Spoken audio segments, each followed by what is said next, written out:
mostram que há divergências na área científica, pela própria natureza da ciência.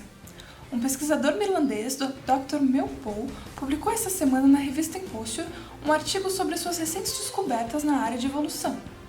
Na mesma semana, o brasileiro Gaio Lattes publicou um artigo na revista Inexperience com conclusões bem diferentes sobre a mesma área. Nós, do Jornal Sensacional, conseguimos uma entrevista exclusiva com esses renomados pesquisadores. Confira. Olá, Dr. Meulpool. Sua publicação é muito interessante. Gostaríamos que você esclarecesse alguns pontos. Diga-nos o que é evolução e como que ela ocorreu nos humanos, por favor. Nossa, muito boa essa pergunta. Evolução é um processo pelo qual o organismo dá origem a outro mais evoluído ao longo do tempo. Ele é engendrado pela seleção natural, que faz com que permaneçam só os mais adaptados a um meio estático. É uma espécie de competição. Comprovamos isso porque, como todos sabem, os humanos se expandiram ao longo de todo o planeta, enquanto os chimpanzés continuaram em número reduzido, dependendo da natureza. Isso ocorre porque os chimpanzés menos evoluídos estagnaram na evolução para dar origem a nós, seres humanos. Portanto, sim, primatas são nossos descendentes.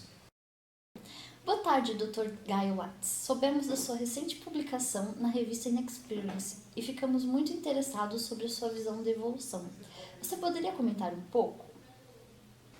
Então, evolução é o processo pelo qual características herdáveis de uma população mudam de frequência ao longo do tempo. Isso quer dizer que, se olharmos para um grupo de indivíduos, eles terão características diferentes uns dos outros e que são, de alguma forma, herdadas geneticamente. Ao longo do tempo, pode acontecer de uma certa característica, por exemplo, olhos pretos, estar presente em um número maior de indivíduos do que antes, enquanto outra característica, por exemplo, os olhos verdes, estará presente em um número menor de indivíduos do que antes. Assim, houve mudança com relação à frequência de uma determinada característica numa população ao longo do tempo. Entre outros mecanismos que atuam nesse processo, nós podemos citar a seleção natural, em que indivíduos mais adaptados a um determinado meio, num determinado tempo, acabam por deixar mais descendentes do que outros e a frequência de suas características aumenta na população. Com relação aos primatas, é preciso deixar claro que temos um ancestral em comum com eles, ou seja, não somos seus descendentes e, sobrevivendo em seu habitat, estão também adaptados nesse mesmo tempo que convivemos com eles.